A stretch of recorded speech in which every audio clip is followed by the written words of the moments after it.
Sa ngalan ng Ama, ng Anak at ng Espiritu Santo.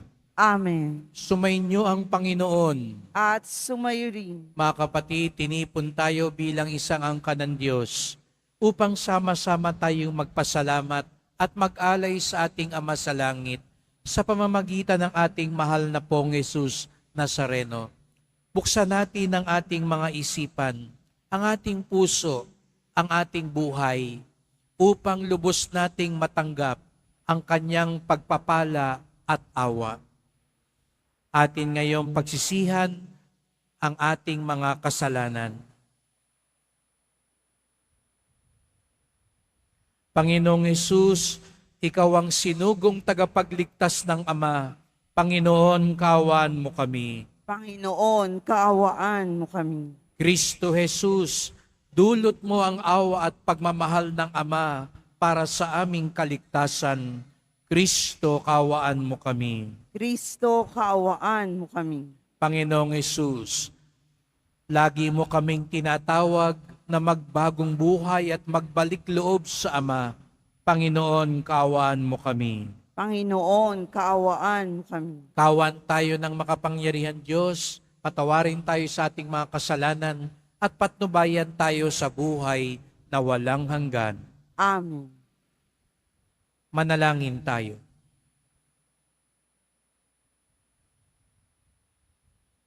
Ama naming makapangyarihan, niloob mong akuin ng iyong anak ang krus at kamatayan upang ang sangkatauhay matubos at mabuhay.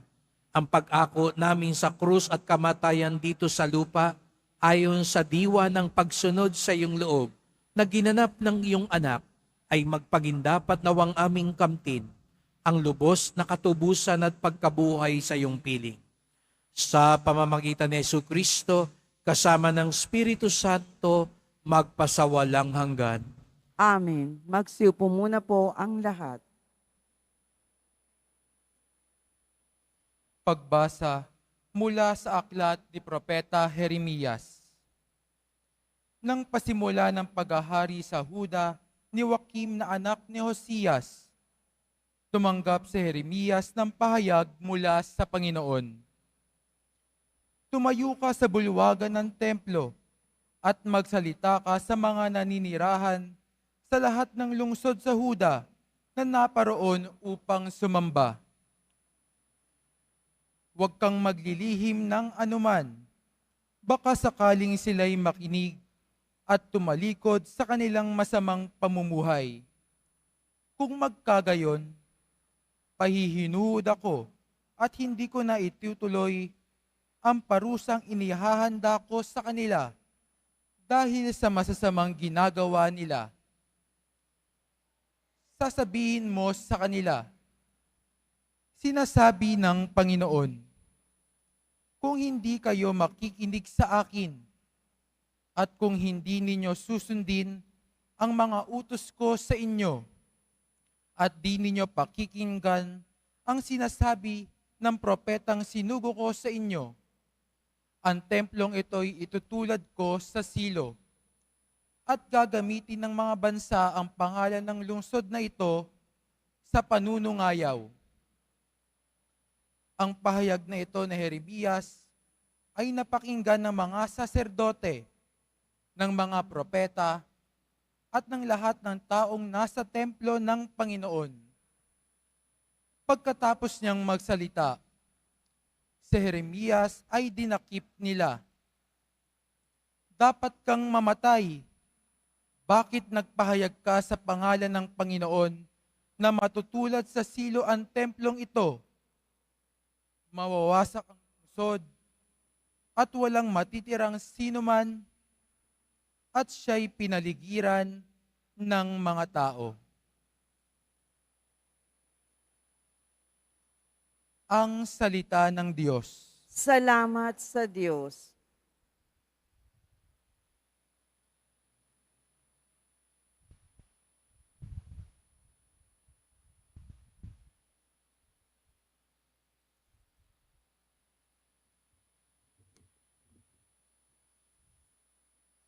Panginoon, iyong dinggin, akong iyong ginigiliw.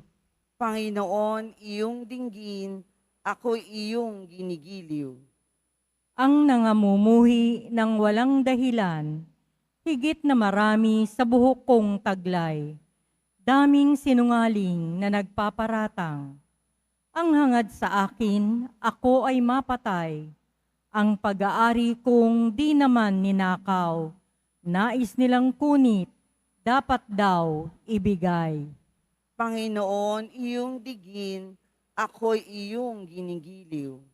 Dahilan sa iyo, ako'y inaglahi, napahiyang lubos sa pagkaunsyami. Sa mga kapatid, parang ako'y iba, kasambahay ko na'y di ako kilala. Ang pagmamahal ko sa banal na templo, matinding matindi sa kalooban ko, sa akin bumagsak, paghamak sa iyo. Panginoon, iyong dinggin, ako'y iyong ginigiliw. At sa ganang akin, ako'y dadalangin. Sa iyo, O Poon, sana'y iyong dinggin. Sa mga panahon na iyong ibigin, dahil sa dakilang pag-ibig sa akin, ang iyong pangakong pagtubos ay sundin. Panginoon, iyong dinggin, ako'y iyong ginigiliw. Magsitayo na po ang lahat.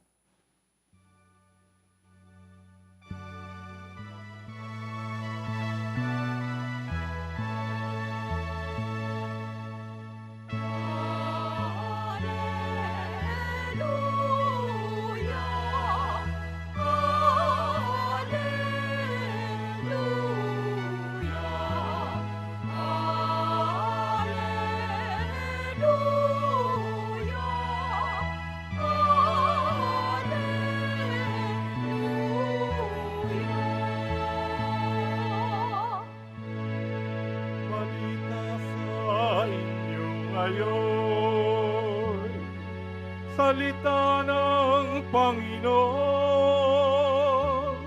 iral habang panahon.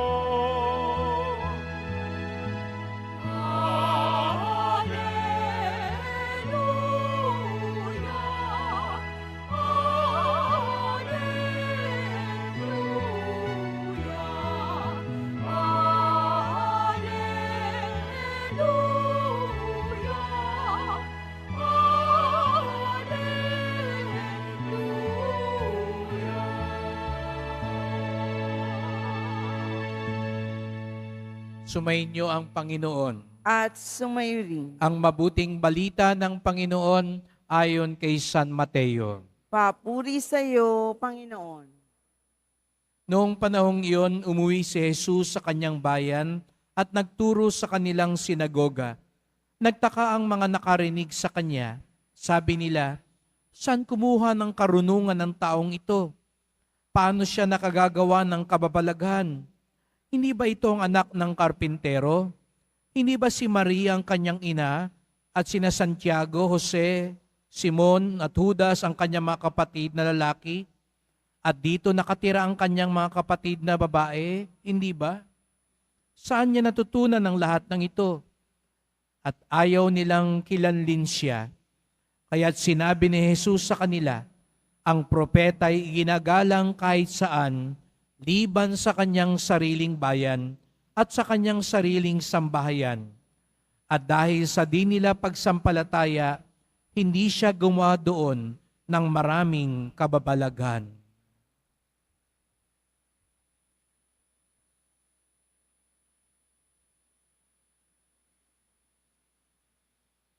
Mga kapatid, ang mabuting balita ng ating kaligtasan. Pinupuri ka namin, Panginoong Heso Kristo. Magsiupo muna po ang lahat. Magandang umaga po sa inyong lahat at maligayang pagdating sa tahanan ng ating mahal na pong Jesus Nazareno. Pinagdarasal din natin ang mga nasa online, lalo na po mga may sakit, nag-aalaga sa may sakit, mga kababayan kadeboto natin mula sa iba't ibang panig ng bansa daigdig na nais sumama sa misa dito sa Quiapo, sa Basilica Minor at Pambansang Dambana ni Jesus Nazareno. Unang Biyernes ng buwan, araw ng debosyon, araw ng mga deboto, at higit sa lahat, araw ng ating pinakamamahal. Kaya't bigyan natin ng papuri, parangal at pasasalamat ang ating minamahal na Nuestro Padre Jesus Nazareno.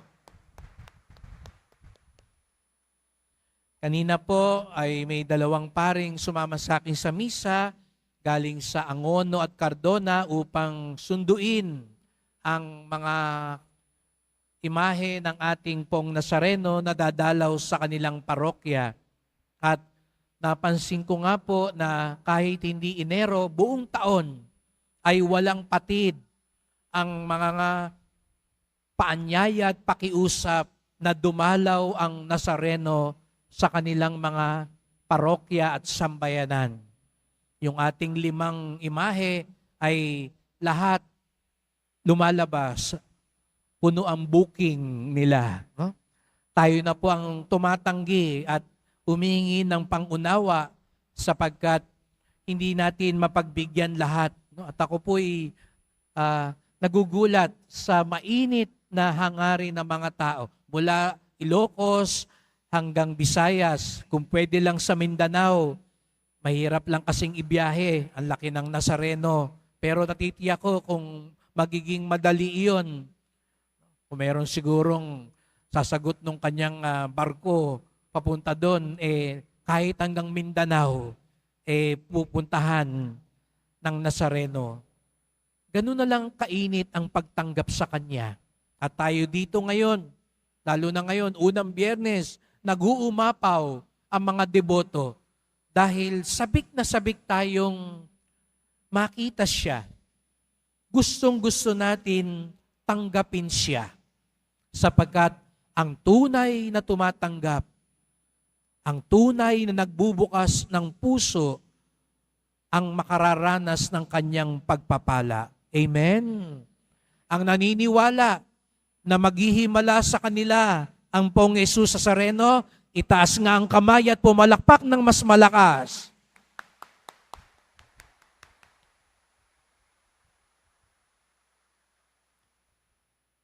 Ganun tayo. Pero alam niyo po ba na nung nandito sa lupa si Jesus Nazareno, nakakalungkot mang tanggapin, hindi naging ganun kainit, karubdob ang pagtanggap sa Kanya. Tayo nga, nag-aagawan. Gusto natin makasama siya, tanggapin siya. Pero nung bumalik si Jesus sa Nazaret, sa kanyang sariling bayan, hindi naging ganun ang pagtanggap sa Kanya. Nakakalungkot, di po ba? Yung mga sarili niyang kamag-anak, kababayan, kababata, hindi siya tinanggap. Hindi siya kinilala. Halos ipagtabuyan pa siya.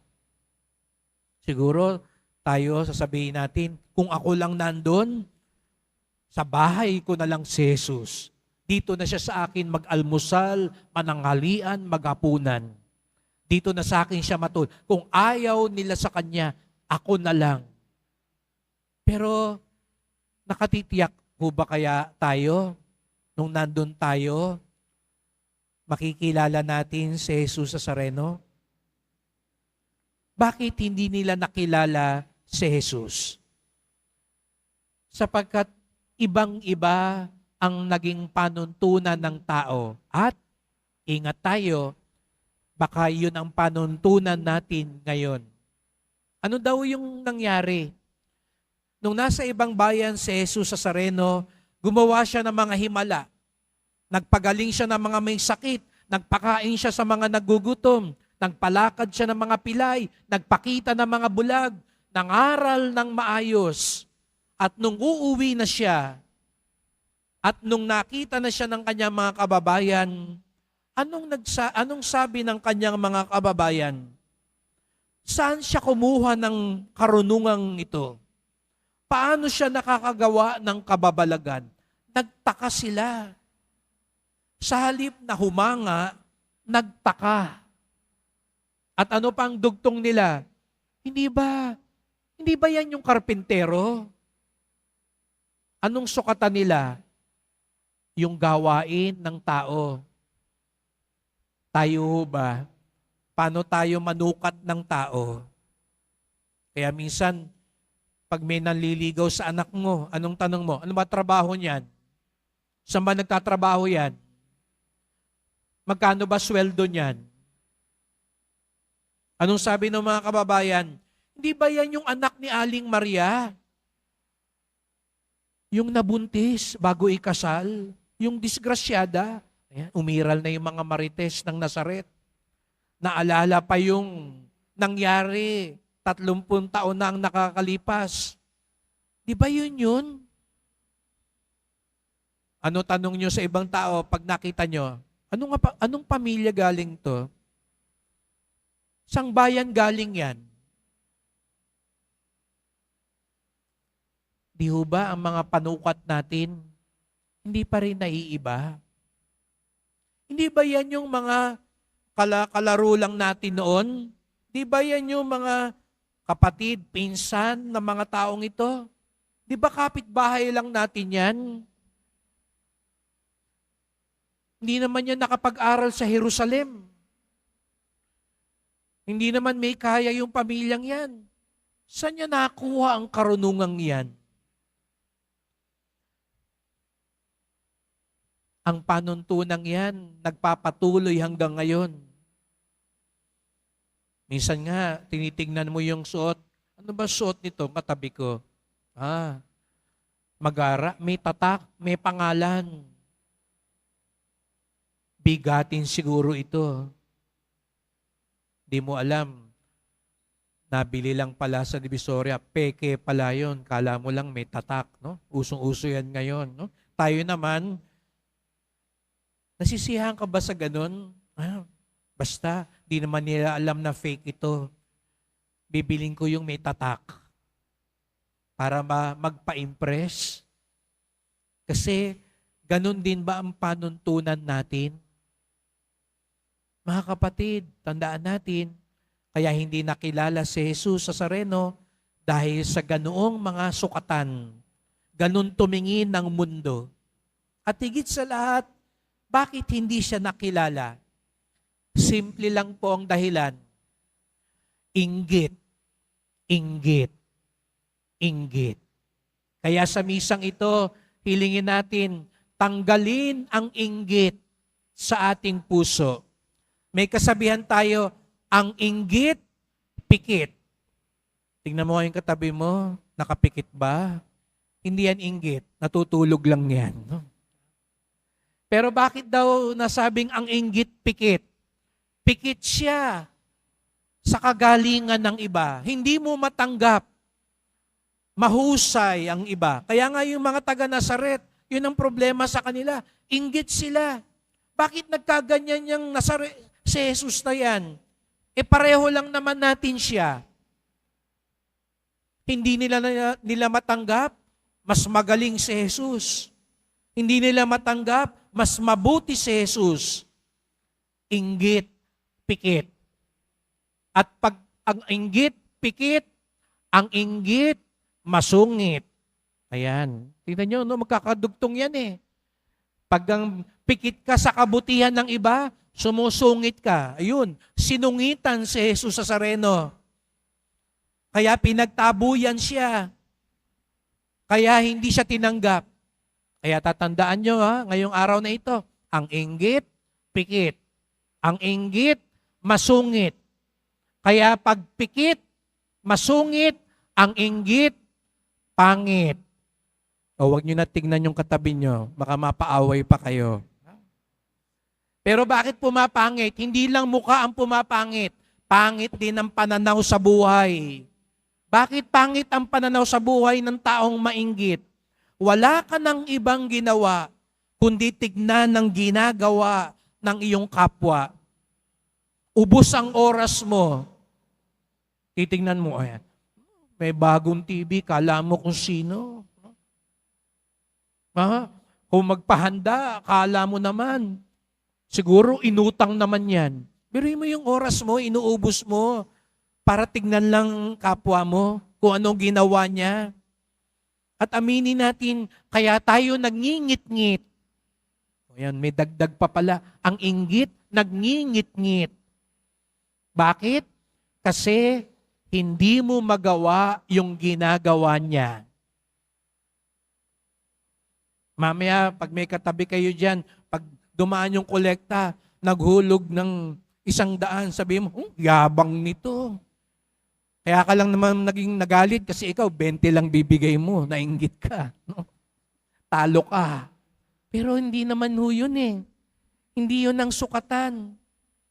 Hindi yung kinukumpara natin kung anong ginagawa niya at ginagawa mo. Ang tunay na deboto, ang tunay na mananampalataya, ang tinitignan niya, ang ginagawa ng Diyos. Gusto niyong tanggalin ang inggit? Huwag niyong pagkukulan ng ginagawa ng iba. Ang pagkukulan natin, ang ginagawa ng Diyos at ang magagawa ng Diyos. Yun yung malaking pagkakamali ng mga taga-Nazaret. Hindi si Jesus ang kanilang hindi matanggap. Ang talagang hindi nila matanggap ang nagawa ng Diyos. Na kaya palang gawin ng Diyos yung katulad nila maging matalino. Yung katulad nila pwede palang maging magaling. Yung katulad nila pwede palang gumawa ng mga kababalaghan. Sapagkat sa bandang huli, ito ay tungkol sa magagawa ng Diyos. Kaya mga kapatid, kanina pinataas ko ang kamay niyo at pinalakpak kayo kasi pinaniniwalaan higit sa lahat natin ang magagawa ni Jesus Nazareno sa atin. Kung tunay kang deboto, hindi ka mawawalan ng pag-asa. May magagawa ang Diyos kahit sa mga ordinaryong bagay sa buhay. May magagawa ang Diyos sa mga tao sa buhay natin. May magagawa ang Diyos kahit sa mga pagsubok at kakulungan natin sa buhay kung maniniwala lang tayo sa magagawa niya. Kaya napansin nyo sa Ebanghelyo, umalis si Jesus, hindi nakagawa ng mga kababalaghan. Bakit? Dahil hindi sila naniniwala na may magagawa ang Diyos. Kaya ngayong araw na ito, ngayong unang Biyernes ng buwan, ang gustong sabihin sa atin ni Jesus Nazareno, may magagawa ang Diyos. Sabihin mo nga sa katabi mo, may magagawa ang Diyos sa'yo. Sa kabila naman sabihin mo, kaya manalig ka sa Diyos. Mga kapatid, yan ang tunay na deboto. Kaya tayo naririto ngayon, hindi tayo nawawala ng pag-asa. Hindi tayo sumusuko. Hindi mo sinusukuan ng asawa mo. May magagawa pa ang Diyos sa asawa mo. May magagawa pa ang Diyos sa anak mo. May magagawa pa ang Diyos sa kabuhayan mo. May magagawa pa ang Diyos sa buhay mo kahit marami kang pagkakamali at kakulangan sa buhay. Kahit parang dapang-dapa ka na ngayon at gusto mo nang tapusin ang lahat. Kaya ka pinagsimba. Gustong sabihin sa iyo ni Jesus Nazareno, may magagawa pa ako. Manalig ka lang sa akin. Kaya't sa pagpapatuloy ng misang ito, magdasal po tayo. Mahal na pong Jesus Nazareno, narito na naman po kami, iyong mga alagad, iyong mga deboto, sapagkat higit sa lahat, naniniwala kami, may magagawa po kayo. Walang imposible sa inyong awa at kabutihan. Patawad po kung nabubulagan kami minsan ng panuntunan ng mundo. Nanguhusga kami. Pinagsasaran namin ng puso ang aming kapwa. Patawad po kung minsan nagdududa kami sa inyong kapangyarihan at magagawa. Mahal na pong Jesus Nazareno, tulungan at turuan niyo po kaming magtiwala higit sa lahat sa inyong magagawa. Tanggalin niyo po yung inggit sa aming mga puso sapagkat ito ang sumisira sa aming buhay, sa aming samahan. Mahal na pong Jesus Nazareno, kaawaan niyo po kami, basbasan niyo po kami. Amen. Amen.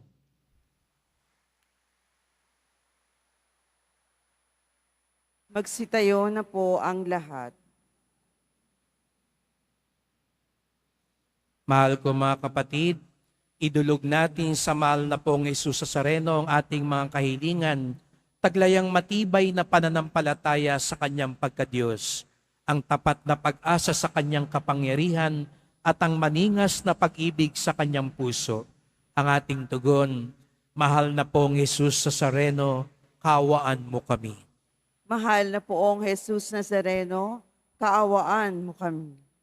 Upang ang Eukaristiya na ating tinatanggap sa komunyon at inihahandog sa misa bilang alaala ng mga hirap ng mananakop ay magdulot sa atin ng wagas na pagmamahal sa Diyos at sa kapwa. Manalangin tayo. Mahal na poong Jesus Nazareno, kaawaan mo kami. Upang ang panalangin ni Jesus Nazareno sa halamanan ng Getsemani, na dito'y pinawisan siya ng dugo, ay maghasik sa atin ng pagkahilig sa panalangin na siyang mabisang lunas sa lahat ng karamdaman ng tao. Manalangin tayo. Mahal na poong Jesus Nazareno, kaawaan mo kami. Upang ang kanyang kurunang tinik, damit na purpura at krus ay magpaalaala sa atin na ang kanyang mga aral at simulain bilang hari ng sanlibutan ay dapat maghari sa ating isipan, angkan at lipunan. Manalangin tayo. Mahal na poong Jesus Nazareno, kaawaan mo kami. Upang sa bisa ng kanyang pagpapasa ng krus sa mga lansangan sa Jerusalem ay matuto tayong makiramay at makihati sa mga kahirapan at tiisi ng kapwa. Manalangin tayo. Mahal na poong Jesus Nazareno, kaawaan mo kami. Upang tulungan tayo ng mahal na Berhen, ina ng hapis, na maging tunay na larawan ng kanyang anak sa isip, wika at gawa, nang sa gayon ay makamit ang ating kahilingan sa poong Jesus Nazareno. Manalangin tayo. Mahal na poong Jesus Nazareno, kaawaan kami. Tahimik nating idulog ang iba pa nating kahilingan.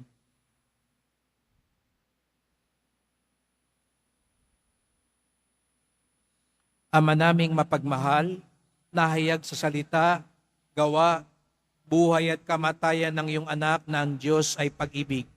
Maipahayag dinawa namin ang katotohanan ito sa pamamagitan ni Jesus Nazareno, Panginoon namin magpasawalang hanggan.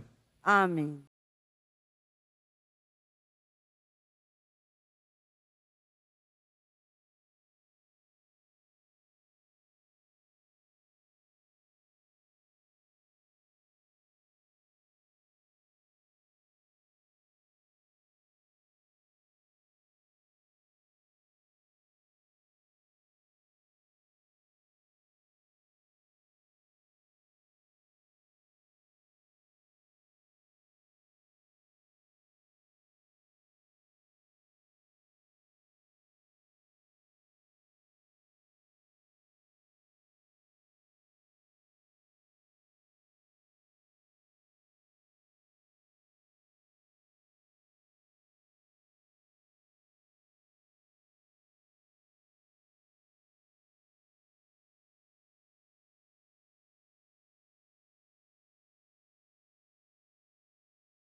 Manalangin kayo mga kapatid upang ating paghahain ng kalugdan ng Diyos amang makapangyarihan. Tanggapin nawa ng Panginoon itong paghahain sa iyong mga kamay, sa kapurihan niya at karangalan, sa ating kapakinabangan at sa buong sambayanan niyang banal. Ama naming lumikha sa ikapagpapatawad ng mga kasalanan, maganap nawa ang paghahain ito na sa dambana ng krus ay siyang pumawi sa kasalanan ng buong mundo. Sa pamamagitan ni Jesucristo, kasama ng Espiritu Santo, magpasawalang hanggan. Amen. Sumainyo ang Panginoon. At sumayo rin, Itaas sa Diyos ang inyong puso at diwa. itinaasa namin sa Panginoon. Pasalamatan natin ang Panginoong ating Diyos. Marapat na siya ay pasalamatan. Ama naming makapangyarihan, tunay ngang marapat na ikaw ay aming pasalamatan. Iyong ipinasyang sa kahoy na krus, ang sangkatauhay tubusin ni Jesus. Sa punong kahoy nagkapuwang ang kamatayan, sa kahoy na krus itinanghal ang pagkabuhay. Sa punong kahoy na naigang sumuway sa iyo, sa kahoy na krus siya'y nadaig ng masunuring anak mo. Kaya kaisa ng mga anghel nagsisiawit ng papuri sa iyo, nang walang humpay sa kalangitan, kami nagbubunyi sa iyong kadakilaan.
Magsiluhod po ang lahat. Ama naming banal, ikaw ang bukal ng tanang kabanalan. Kaya't sa pamamagitan ng Espiritu, gawin mong banal ang mga kaloob na ito, upang para sa amin maging katawan at dugo ng aming Panginoong Jesucristo. Bago niya pinagtiis ang kusang loob na maging handog, hinawakan niya ang tinapay, pinasalamatan kanya, pinaghati-hati niya iyon. Iniabot sa kanyang mga alagad at sinabi, "Tanggapin ninyong lahat ito't kanin. Ito ang aking katawan na ihahandog para sa inyo."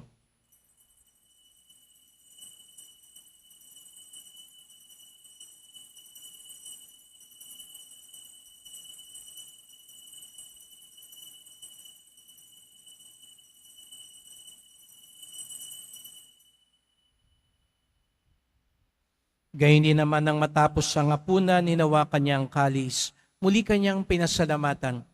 Inabot niya ang kalis sa kanyang mga alagad at sinabi, "Tanggapin ninyong lahat ito't inumin. Ito ang kalis ng aking dugo, ng bago't walang hanggang tipan.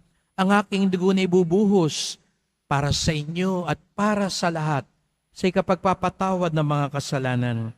Gawin niyo ito sa pag-alala sa akin."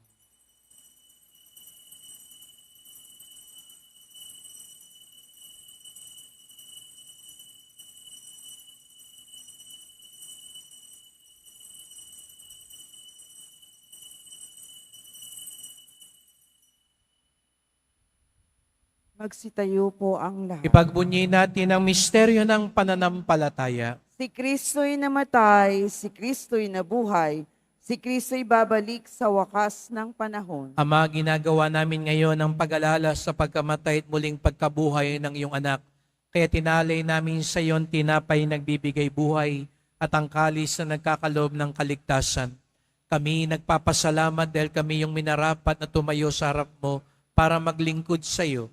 Isinasamo namin kaming magsalo-salo sa katawan at dugo ni Kristo'y mabuklod sa pagkakaisa sa pamamagitan ng Espiritu Santo. Ama, lingapin mo ang iyong simbahang laganap sa buong daigdig. Puspusin mo kami sa pag-ibig kaysa ni Francisco na aming Papa, ni Jose naming obispo at ng tanang kaparian. Alalahanin mo rin ang mga kapatid naming nahimlay na may pag-asang sila'y muling mabubuhay. Gayon din ang lahat ng mga pumanaw. Kawan mo sila't patuloyin sa iyong kaliwanagan. Kawan at pagindapating kaming lahat na makasalo sa iyong buhay na walang wakas, kaisa ng mahal na Birheng Maria, Ina ng Diyos, ng kabiyak niyang pusong si San Jose, ng mga apostol, ni San Juan Bautista at lahat ng mga banal na namuhay dito sa daigdig ng kalugod-lugod sa iyo. Maipagdiwang nawa namin ang pagpupuri sa ikararangal mo sa pamamagitan ng iyong anak na aming Panginoong Jesucristo. Sa pamamagitan ni Kristo, kasama niya at sa Kanya, ang lahat ng parangal at papuri ay sa iyo, Diyos Amang makapangyarihan, kasama ng Espiritu Santo, magpasawalang hanggan.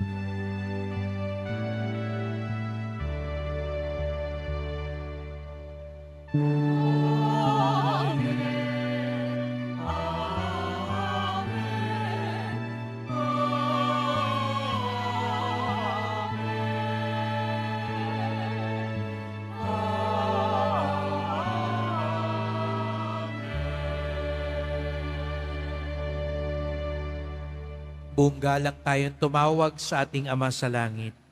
Ama namin, Sambahin ang ngalan, mapasa amin ang kaharian. Sundin ang loob mo dito sa lupa para nang sa langit. Bigyan mo kami ngayon ng aming kakanin sa araw-araw at patawarin mo kami sa aming mga sala para nang pagpapatawad namin sa nagkakasala sa amin. At huwag mo kami ipahintulot sa tukso at iadya mo kami sa lahat ng masama. hinihiling namin kami adya sa lahat na masama, pagkalooban ng kapayapaan araw-araw, iligtas sa kasalanan, ilayo sa lahat ng kapahamakan, samantalang aming pinananabikan ang dakilang araw ng pagpapahayag ng tagapagligtas naming si Jesucristo. Sapagkat iyo ang kaharian at ang kapangyarihan at ang kapurihan magpakailanman. Amen. O Panginoong Jesucristo, sinabi mo sa iyong mga apostol at ngayon sinasabi mo sa amin lahat dito, kapayapaan ang iniiwan ko sa inyo, ang aking kapayapaan ay binibigay ko sa inyo. Tungayan niyo pong aming pananampalataya, huwag pong aming mga kasalanan, at pagkalooban kami ng kapayapaan at pagkakaisa, ayon sa iyong kalooban, kasama ng Espiritu Santo, magpasawalang hanggan. Amen. Ang kapayapaan ng Panginoon ay laging sumainyo. At sumayo rin. Magbigayan tayo ng kapayapaan ni Kristo sa isa't isa.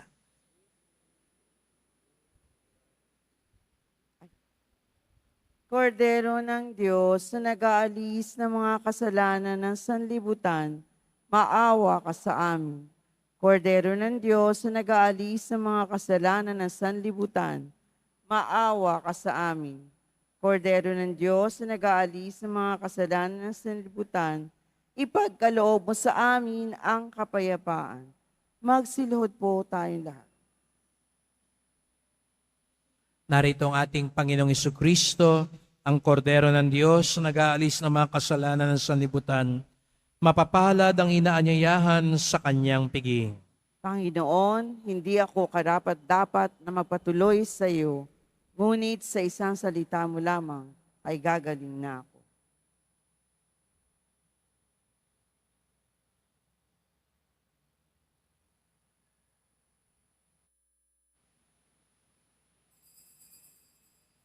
Para sa lahat ng tatanggap ng banal na komunyon, sasagot po tayo ng amen pagkasabi ng pari o ng lay minister ng katawan ni Kristo at isubo agad sa bibig bago umalis sa harapan ng pari o ng lay minister.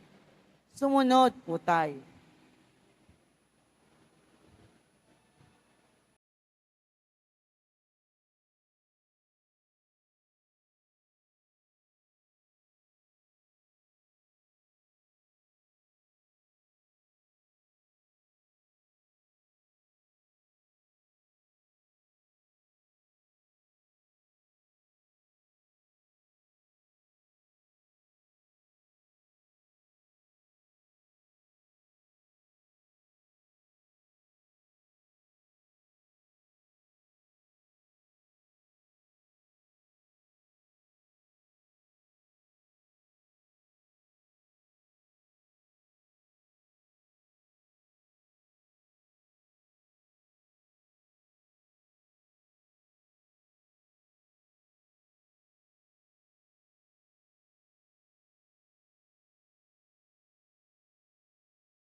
Nalangin tayo.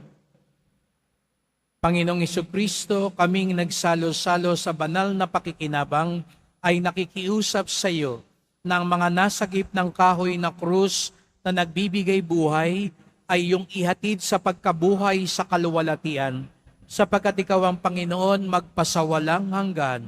Amen. Salamat po sa inyong pagpunta dito sa Quiapo. Ingat po kayo sa pag-uwi. Salamat sa mga naglingkod sa misa at sa inyong tulong sa simbahan. Mga pamisa, love offerings, online donations, yung mga nagdadala po ng ayuda, bigas, delata. Ang simbahan po ng Quiapo ay isa sa unang mga tumutugon kapag may sunog, may kalamidad. At tayo po ngayon ay partner ng Caritas Manila at nagambag po tayo dahil na rin po sa tulong ninyo, sa ibinibigay ninyo tuwing unang Biyernes ng 1 milyong piso para tulungan ang mga nasalanta nitong nakalipas na baha. At nakakalungkot po na nasunog po ang ilang bahagi ng seminaryo ng Nazareno sa Borongan. Ito lang ang seminaryong nakapangalan sa ating pong Nazareno. At agad po tayo ngayon magpapadala ng 500,000 pangunang tulong. At kung may mga deboto, lalo na po yung mga taga-Samar, tulungan natin maitayo uli yung kapilya at ilang bahagi ng seminaryo ni Jesus Nazareno sa Borongan, Samar na nasunog. Ang ating debosyon sa Poong Nazareno ay nagtuturo sa atin magmalasakit sa ating kapwa. Ang taong inggit, pikit sa himala ng Diyos. Ang tunay na deboto, bukas ang puso sa magagawa ng Diyos sa ating buhay. Sumainyo ang Panginoon. At sumayo rin Mahal na pong Jesus Nazareno, inihayag mo sa pamamagitan ng krus ang walang maliw na pag-ibig ng Diyos sa sangkatauhan. Pakinggan mo ang kahilingan ng iyong angkan na nagsusumamo sa iyo. Makamtanawa nilang yung katugunan at tanggapin ang kasagutan ng may utang na loob na tinatanaw. Basbasan din po ninyo ang dala nilang mga imahen at dasalan sa pamamagitan ng bendisyon na ito, naway maalala nila mga pangako sa binyag na ikaw ang kanilang ibigin at paglilingkuran bilang Panginoon magpasawalang hanggan. Amen. At pagpalaing kayong lahat ng makapangyarihang Diyos, Ama at Anak at Espiritu Santo. Amen. Pumayo kayong taglay ang awa ng Poong Jesus Nazareno. Salamat sa Diyos.